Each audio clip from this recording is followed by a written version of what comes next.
Am I the arsehole for telling my neighbors that they need to help their daughter cope? I recently bought a semi-detached house and it's proving to be a lot more work than anticipated. We're having to rip everything down to its bonework.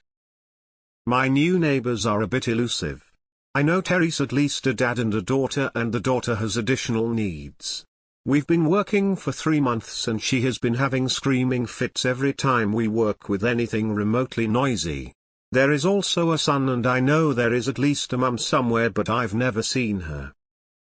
Recently we've moved to the bathroom, which seems to line up with their daughter's bedroom. Now, the bathroom has been the worst room yet. Literally everything has to go: sink, bath, shower, toilet, windows, even the walls have to go. It's bad. We started 4 days ago. Immediately she started screaming, so loud we could hear her over the tools and through our ear protection. When we continued the next day, her dad banged on our door. Explained that she's autistic and we're invading her space. Apparently the vibrations through the wall shook something off the shelf and broke. I apologized and he seemed happy with that. Later that evening he came back, clearly in from work, and started laying into me and my brother, the one helping me. Called us inconsiderate bastards, left again. Yesterday he was red in the face with rage, asking if we're really that heartless to keep overwhelming her. I did catch sight of his daughter and she did look distraught, so I apologized again, but explained that I have to do it.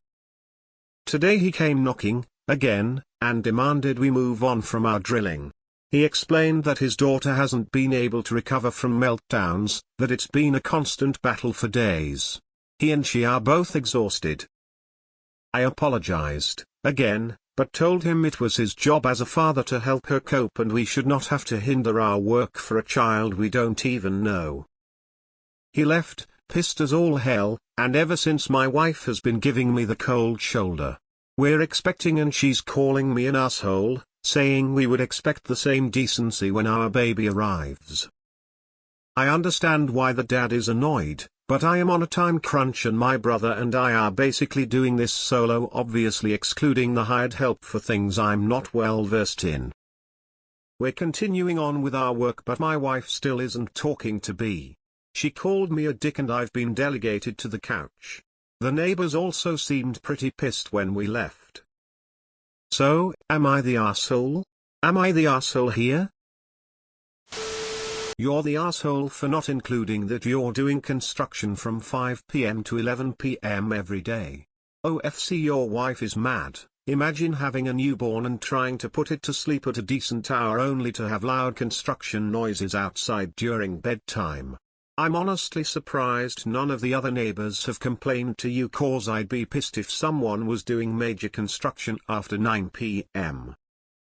Nah. I understand the father's frustration, but what other option do you have? Construction isn't quiet even if you try to drag it out. It has to happen.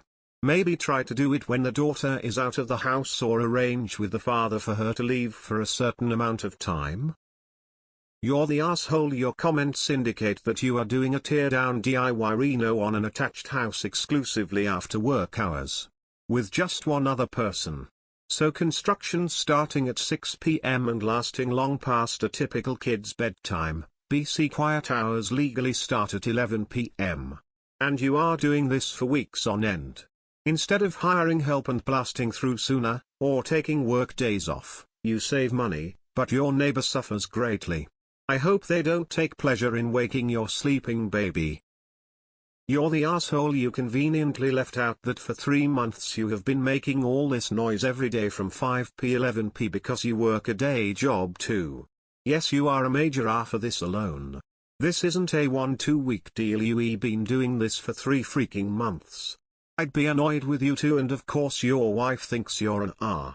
How would you feel if as soon as you move in and the baby arrives your neighbor decided for 3 months to make noise every night for 6 hours? How are you this entitled and dense? You're the arsehole based on info in the comments.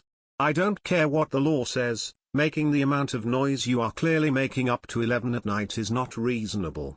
If you're on that much of a time crunch, take time off work and keep it to business hours. You're doing this between the hours of 5:11? You're the asshole. Wow, dude. No one wants to come home from work to have to put up with that noise. If you can't work on it during regular hours, you should have hired someone else to do it. After seeing your comments about when you're doing the work, you're the asshole. You know you're causing them a tremendous amount of stress, and you could work with them to do this at a different time to minimize the stress. This is a horrible way to interact with neighbors. Maybe think about adding noise insulation to the wall adjoining their abode and let the father know. Then sit down with him and work out what the schedule is for your work, and they can try to plan out of the house activities for their daughter. Remember, you have to live next to these people for quite a while. Compromise with them now and they will reciprocate when your baby will be screaming in the middle of the night. AITA, you are working up to 11 p.m. at night. That's crazy to think that that kind of noise and vibration into another person's space is okay at those times. Can you have a reasonable conversation and arrange days times when she is at school? Find out her bedtime and make sure you finish before then. It's not unreasonable for them to want their daughter to be able to sleep in her room without being disturbed by your noise. You're the asshole. You do this every evening from 5 p.m. 11 p.m. That would bother anyone. Very convenient you left this detail out of the main post. You're the asshole. You're the asshole, and I can't wait to read about how her tantrums keep your baby awake and how unfair it is you. As an autistic person myself, she's being put through the ringer. Annoying sounds are the absolute worst. I legitimately want to sock the television sometimes. I refrain because I have learned to cope, and they are expensive and you can change the channel. That said, perhaps it would help to gift them some noise-cancelling headphones or suggest they invest in some. You aren't trying to hurt her. You're just